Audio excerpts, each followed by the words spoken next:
ആടാ, നന്നായിട്ടറിയാം. പറഞ്ഞാ നീയും അറിയും.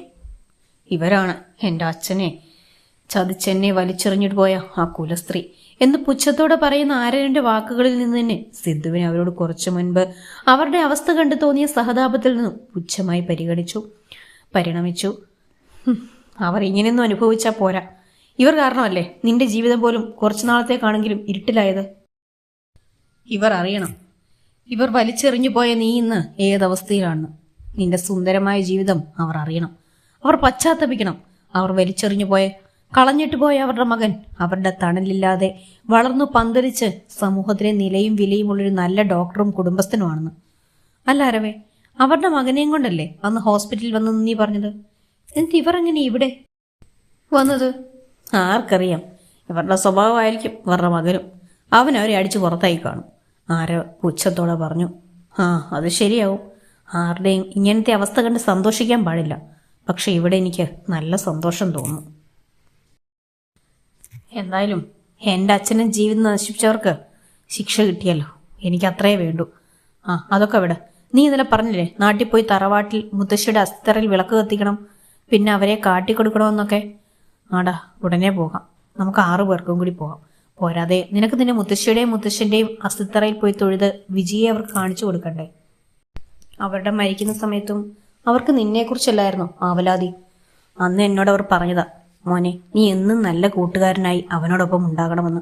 പക്ഷെ അവർക്ക് ഞാൻ കൊടുത്ത ആ വാക്കിനേക്കാളും നീയല്ലേ എനിക്ക് എന്നും താങ്ങും തണലുമായി നിന്നത്. എൻ്റെ പ്രണയത്തെ എനിക്ക് തിരിച്ചു കൊണ്ടെത്തുന്നത്. മതിയുടെ ആരവൂട്ട, ഞാൻ നീ സുഹൃത്തുക്കൾ മാത്രമല്ല, നല്ല സഹോദരങ്ങൾ കൂടിയല്ലടാ.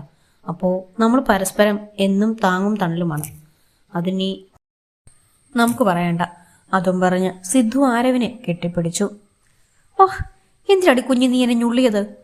അജോ ജെ എനിക്ക് വേനു അജ എന്ന് പറഞ്ഞ് അപ്പൂസ് ആരവിനെ ചൂണ്ടിക്കാണിച്ചു. അത് പപ്പയുടെ അല്ലേ, അതെങ്ങനെ മോക്ക് തരിക? മോളിതെ കണ്ണന്റെ പോലെ ഈ കാറും പാവയും വെച്ച് കളിക്കുവാവേ എന്ന് പറഞ്ഞ് അപ്പൂസിനെ കണ്ണന് കാണിച്ചു കൊടുത്തു. അച്ഛേ, പപ്പയ്ക്കറിയില്ലേ ചെയ്യവാവയാണ് പാവ കളിച്ചിന്നെ. അത്ര പാവയല്ലേ പച്ച, ഞാൻ വലുതല്ലേ, അപ്പൊ എനിക്ക് പാവ വേണ്ട എന്ന് കണ്ണൊക്കെ വിടർത്തി കൈവച്ച് ആക്ഷനൊക്കെ കാണിച്ചു പറഞ്ഞുകൊണ്ട് അപ്പൂസ് ആരവിനെ നോക്കി. ഓഹ് കുഞ്ഞിപ്പെണ്ണ്, നീ എപ്പോഴാ വലുതായേ? ഞാൻ അറിഞ്ഞില്ലല്ലോ. നീയും കണ്ണും തമ്മിൽ കുറച്ചു നേരത്തെ മാത്രം വ്യത്യാസമല്ലേ ഉള്ളൂ. അല്ലാതെ അവൻ കുഞ്ഞും നീ വലുതൊന്നും അല്ല കേട്ടോ കുഞ്ഞിപ്പെണ്ണ് എന്ന് പറഞ്ഞ് ആരവ് അപ്പൂസിനെ മൂക്കിൽ പിടിച്ചു വലിച്ചു. ആരവ് മൂക്കിൽ പിടിച്ചു വലിച്ച ദേഷ്യത്തിൽ അപ്പൂസ് ആരവിനെ കണ്ണുരുട്ടി കാണിച്ച് ചുണ്ടു കൂർപ്പിച്ചു കാണിച്ചു. ഓ, ഈ കണ്ണുരുട്ടുന്നതും ചുണ്ടു കൂർപ്പിക്കുന്നതും മാത്രം അവൾക്ക് അമ്മയെന്ന് കിട്ടിയുള്ളൂ എന്ന് തോന്നുന്നു. ബാക്കി മൊത്തം എൻ്റെ വടക്ക് സ്വഭാവമാണല്ലോ എന്ന് പറഞ്ഞ് ആരവ് ചിരിച്ചു. കുളി കഴിഞ്ഞ് തല തുവർത്തിക്കൊണ്ട് ബാത്റൂമിൽ നിന്ന് ഇറങ്ങി വന്ന ജാൻവി ആകെ കേട്ടത് വെടക്ക് സ്വഭാവം എന്ന് മാത്രമാണ്. അതുകൊണ്ട് തന്നെ അവൾ അകത്ത് കയറി വന്നപ്പോൾ അവൾ ആരവിനോട് ചോദിച്ചു, വെടക്ക് സ്വഭാവോ? ആരുടെ കാര്യം ആരോട്ടം പറഞ്ഞത്? ഓ, അപ്പൊ അത്രേ കേട്ടുള്ളല്ലേ. എന്നാ പിന്നെ ജാൻവി പെണ്ണെ ഒന്ന് പറ്റിക്കാം എന്ന് മനസ്സിൽ വിചാരിച്ച് ആരവ് ജാൻവിയുടെ അടുക്കലേക്ക് നടന്നു ചെന്ന് അവളുടെ കയ്യിൽ നിന്നും തോർത്ത് തട്ടിപ്പറിച്ചു വാങ്ങി അവളുടെ തല തുവർത്തിക്കൊണ്ട് നിന്നു. ആരവിട്ടാ, ഞാൻ ചോദിച്ചത് നിങ്ങൾ കേട്ടില്ലേ? ജാൻവി പിന്നെയും ചോദിച്ചു. നീ എന്താ ചോദിച്ചേ? കേട്ടിട്ടില്ലാത്ത ഭാവത്തിൽ ആരവ് ചോദിച്ചു. കുന്തം, ജാൻവി ദേഷ്യം കൊണ്ട് പറഞ്ഞു. ജാൻവി പെണ്ണിന് ദേഷ്യപ്പെടാതെ, ഞാൻ നിന്നെ കളിപ്പിക്കാൻ വേണ്ടി പറഞ്ഞല്ലേ എന്ന് പറഞ്ഞ് ആരവ് ജാൻവിയുടെ തുവർത്തിക്കഴിഞ്ഞ് അവളുടെ മുടി വിടർത്തിയിട്ടു. ആണോ? എങ്കിൽ ഇനി പറ, ആരുടെ കാര്യ പറഞ്ഞേ? അതോ വെടക്ക് സ്വഭാവത്തിന്റെ കാര്യമല്ലേ നീ ചോദിച്ചത്? അത് തന്നെ. അതെ, ഞാൻ നിന്നെപ്പറ്റി പറഞ്ഞതാ മോളോട്. അങ്ങനെ പറഞ്ഞു കഴിയുകയും ആരവൊരു കൂവിച്ചയായിരുന്നു. ഓ, തൊഞ്ചു കടിച്ചു പുറച്ചിലൂടി എന്ന് പറഞ്ഞ് ആരവ് ജാൻവി കടിച്ചെടുത്ത് തടവി. പിന്നെ എനിക്ക് വെടക്ക സ്വഭാവമാണെന്ന് പറഞ്ഞിട്ടില്ലേ, കണക്കായി പോയി. ഇങ്ങനെ ഈ പറഞ്ഞ ഞാൻ ഇനിയും കടിക്കും എന്ന് പറഞ്ഞ് ജാൻവി ആരവിന്റെ അടുത്തു നിന്നും ഓടാനായി ആഞ്ഞു. ജാൻവി എത്ര ഓടാൻ നോക്കിയിട്ടും അവൾക്ക് നിന്നിടത്തു നിന്നും അനങ്ങാൻ പറ്റുന്നില്ല. അപ്പോഴാണ് തൻ്റെ ഇടുപ്പിൽ മുറുകിയ കൈ അവൾ ശ്രദ്ധിക്കുന്നത്. പെട്ടു എന്ന് പറഞ്ഞ് അവൾ തിരിഞ്ഞു നോക്കി. ഒരു കൈ കൊണ്ട് തന്നെ പിടിച്ചു വെച്ച് ചിരിച്ചുകൊണ്ട് നിൽക്കുന്ന ആരവിനെ കണ്ട് ജാൻവി ചെറുതായി ഒന്ന് പതറി. എന്നെ വിട്ടേ ആരവേട്ട, ഇപ്പൊ തന്നെ സമയം ഒത്തിരിയായി, നമുക്ക് പോകണ്ടേ തറവാട്ടില്? അതിനെല്ലാം എടുത്തു വെക്കണ്ടേ എന്ന് പറഞ്ഞ് ജാൻവി ആരവിനെ നോക്കി. ആരവിന് ഒരു കുലുക്കവുമില്ല. ഇപ്പോഴും അതേപോലെ തന്നെ നിൽക്കുകയാണ് ആരവ്. ആരവ് എന്ന് മൊത്തം വിളിക്കുന്നതിന് മുൻപ് ആരവ് തൻ്റെ ചൂണ്ടുവിരൽ കൊണ്ട് ജാൻവിയുടെ ചുണ്ടിൽ വെച്ച് പറഞ്ഞു. എന്ന് പറഞ്ഞ് ആരവ് തല വെട്ടിച്ച് മിണ്ടരുതെന്ന് കാണിച്ചു.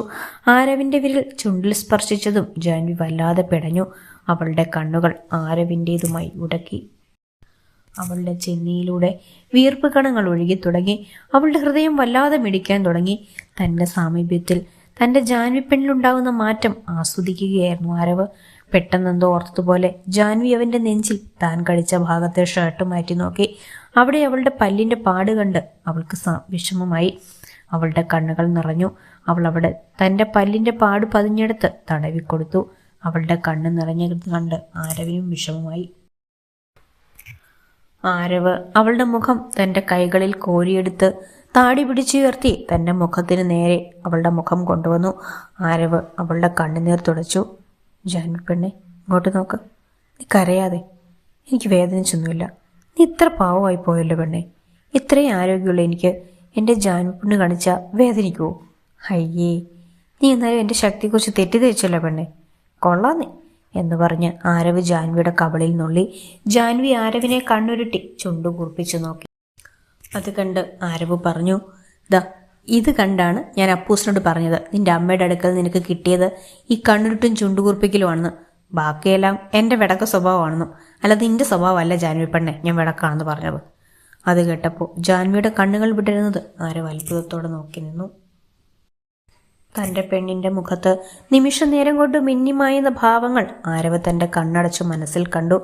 പെട്ടെന്ന് നെഞ്ചിലൊരു നനുത്ത സ്പർശനം അറിഞ്ഞ് ആരവ് കണ്ണു തുറന്നു നോക്കി. അപ്പോൾ ജാൻവിയുടെ അധരങ്ങൾ തൻ്റെ നെഞ്ചിൽ പതിഞ്ഞത് കണ്ട് ആരവ് ജാൻവിയെ തന്നെ കണ്ണെടുക്കാതെ നോക്കി നിന്നു. വേദനയില്ലാതെ പിന്നെ എന്തിനാ എന്ന് പറഞ്ഞ് ആരവേട്ടൻ അലറി കൂവിയത്? കൊള്ള ഡോക്ടർ എന്ന് പറഞ്ഞ് ജാൻവി അവനെ നോക്കി. ഏയ്, ഞാൻ കള്ളം പറയുന്ന അല്ലടി ജാൻവി പെണ്ണെ. എനിക്ക് നൊന്തില്ല. പക്ഷെ എൻ്റെ ഹൃദയത്തിൽ ദേ ഇവിടെ ഇരിക്കുന്നൊരു പെണ്ണുണ്ട്, അവക്ക് നോവും എന്നാണ് ഞാൻ പറഞ്ഞത്. ആരവ് കളിയോടെ പറഞ്ഞു. ആണോ? അതാരാ?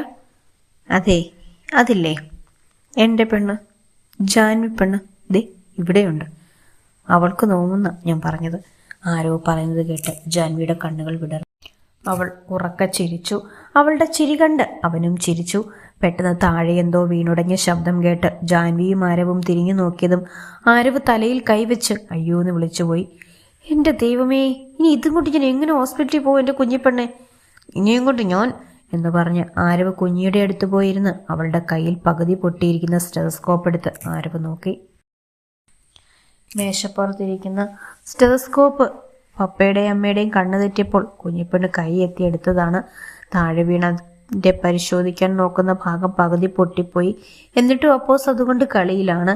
അത് കണ്ട് ആരവും ജാൻവിയും ചിരിച്ചു. ഇത്രയൊക്കെ ഇവിടെ നടന്നിട്ടും ഒന്നും അറിയാതെ കാർ ഓടിച്ചു കളിക്കുന്ന കണ്ണനെ കൂടി കണ്ടപ്പോൾ രണ്ടു മക്കളെയും കണ്ട് ആരവും ജാൻവിയും കൂടി ചിരിച്ചുപോയി. കണ്ട വിജി, ഇതാ ഞങ്ങളുടെ നാട്. ഇപ്പോഴും ഇവിടെ നിന്നൊരു മാറ്റമില്ല അല്ലടാ ആരവേ എന്ന് പറഞ്ഞ് ഡെക്കോ ഡ്രൈവർ സീറ്റിലിരിക്കുന്ന ആരവിനെ നോക്കി സിദ്ധു ചോദിച്ചു. പക്ഷെ അതൊന്നും കേൾക്കാത്തതുപോലെ ആരവ് എന്തോ ചിന്തയിലായിരുന്നു. സിദ്ധുവിന് മനസ്സിലായി ഈ നാട് ആരവിന് സംഭവിച്ച മുറിവുകൾ ഇപ്പോഴും ആ നാട് തന്നെ അവനെ ഓർമ്മിപ്പിക്കുന്നുണ്ടെന്ന്. അതുകൊണ്ട് തന്നെ ആരവിനെ ശല്യപ്പെടുത്തേണ്ട എന്ന് വെച്ച് സിദ്ധു പിന്നെ യാത്രയിലുടനീളം മൗനം പാലിച്ചു. അപ്പൂസും കണ്ണനും യാത്ര തുടങ്ങിയ സമയത്ത് സംസാരമുണ്ടായിരുന്നെങ്കിലും കുറെ കഴിഞ്ഞപ്പോഴേക്കും ജാൻവിയുടെയും വിജിയുടെയും മടിയിൽ കിടന്നുറങ്ങി. ജാൻവിയും തൻ്റെ പല ഓർമ്മകളിൽപ്പെട്ട് ഉഴലുകയാണെന്ന് വിജിക്ക് മനസ്സിലായി.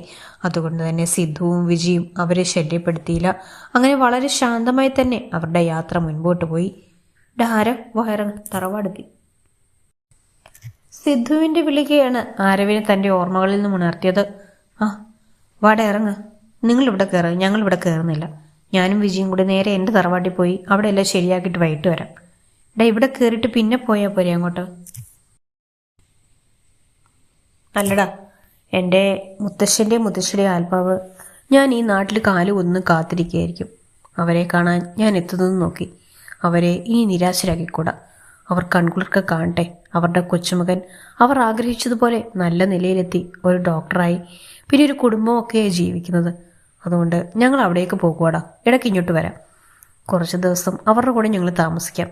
ഇനി തിരിച്ചു പോയി കഴിഞ്ഞാൽ നാട്ടിലേക്കൊന്നും നമ്മൾ വരില്ലല്ലോ. നിങ്ങളിവിടെ എല്ലാം ഒതുക്കിയിട്ട് അങ്ങോട്ടും വാ. എന്നാൽ പിന്നെ ഇനി വഹിക്കുന്നില്ല. ഞങ്ങൾ തറവാട്ടിലേക്ക് പോയിട്ട് വരാം. സിദ്ധു ആരവിനെയും ജാൻവിയെയും നോക്കി യാത്ര പറഞ്ഞ് ഉറങ്ങിക്കിടക്കുന്ന അപ്പൂസിനെയും കണ്ണയും തലയിൽ തലോടി വിജയെയും കൂട്ടി തന്റെ തറവാട്ടിലേക്ക് നടന്നു. ആരവ് എന്തോ ഓർമ്മയിൽ മക്കളെയും മടിയിലിരുത്തി സീറ്റിൽ തന്നെ ഇരിക്കുന്ന ജാൻവിയെ തട്ടി വിളിച്ചു. ജാൻവിയുടെ കണ്ണ് നിറഞ്ഞിരിക്കുന്നത് കണ്ട് ആരവിന് സങ്കടമായി.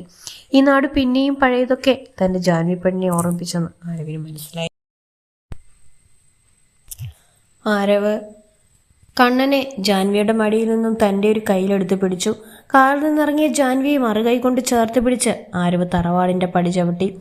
താൻ ജാൻവിയെ താലി കെട്ടിയിട്ട് ഒന്ന് തിരിഞ്ഞു പോലും നോക്കാതെ ഒറ്റയ്ക്ക് തറവാട്ടിലെ പടി ചവിട്ടിയത് ആരവ് ഓർത്തു. ആ ഓർമ്മയിൽ അവൻ്റെ ഉള്ളിൽ വേദനയുണ്ടായി.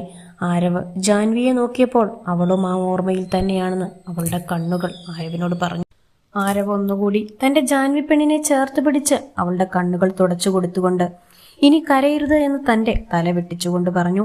തൻ്റെ പ്രണയത്തെയും തൻ്റെ അംശങ്ങളെയും ചേർത്ത് പിടിച്ച് തറവാട്ടിലെ പടികൾ കയറി. വീട്ടിനകത്ത് സന്തോഷത്തോടെ കയറി.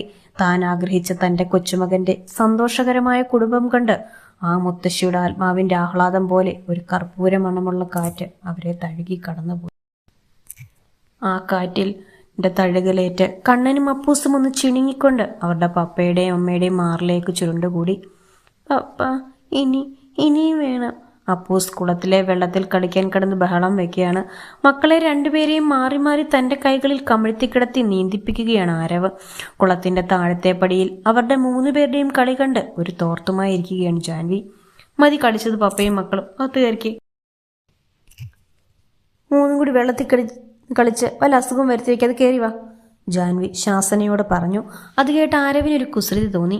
ആരവ് അപ്പൂസിന്റെയും കണ്ണന്റെയും ചെവിയിൽ എന്തോ പറഞ്ഞ് മക്കളും പപ്പയും കൂടി തള്ളവരലുയർത്തി വലിയ എന്തോ കാര്യം ചെയ്യാൻ പോകുന്നത് പോലെ കാണിക്കുന്നത് കണ്ട് എന്തിനുള്ള പുറപ്പാടാണെന്ന് വിചാരിച്ച് ജാൻവി നോക്കിയപ്പോൾ അപ്പൂസും കണ്ണനും പടിയിൽ കയറിയിരിക്കുന്നത് കണ്ട് അവരുടെ തലതോർത്ത് തിരിഞ്ഞതു മാത്രമേ ജാൻവിക്ക് ഓർമ്മയുള്ളൂ. പെട്ടെന്ന് തന്നെ താഴത്തെ പടിയിലിരുന്ന് കുളത്തിലിറക്കിയിട്ട ജാൻവി കാൽപാദത്തിൽ വലിച്ച് ആരവ് ജാൻവിയെയും കുളത്തിലേക്ക് തള്ളിയിട്ടു. അത് കണ്ട് അപ്പവും കണ്ണനും കൈകൊട്ടി ചിരിച്ചു. അമ്മിനി പപ്പ നീഞ്ചം പിടിച്ചല്ലോ എന്ന് പറഞ്ഞ് അപ്പു കൈകൊട്ടി ചിരിച്ചു. അത് കണ്ട് കണ്ണനും കൈകൊട്ടി ചിരിച്ചു. ആദ്യത്തെ പകപ്പൊന്ന് മാറിയതും ജാൻവി കുളത്തിൽ ആരവിന്റെ കയ്യിൽ നിന്നും കിടന്ന് പിടയ്ക്കാൻ തുടങ്ങി. പെണ്ണെ അടങ്ങിയിരി, നിനക്ക് നീന്താൻ അറിയില്ലല്ലോ, അതാ ഞാൻ മക്കളെ കയ്യിൽ പിടിച്ചതുപോലെ നിന്നെയും പിടിച്ചിരിക്കുന്നത്. ചുമ്മാ കൊടുത്ത് പിടയ്ക്കാതെ ജാൻവി പെണ്ണെ, നിന്റെ ഈ ആരവേട്ട നിനക്ക് നീന്തൽ പഠിപ്പിച്ചു തരാം. ആരവിന്റെ ആ വാക്കുകൾ കേട്ട് ജാൻവി ഉമ്മിനീരിറക്കിപ്പോയി. അവളുടെ തൊണ്ടക്കുഴിയിൽ വാക്കുകൾ കുടുങ്ങി ഒന്നും പറയാൻ പറ്റാത്തതുപോലെയായി.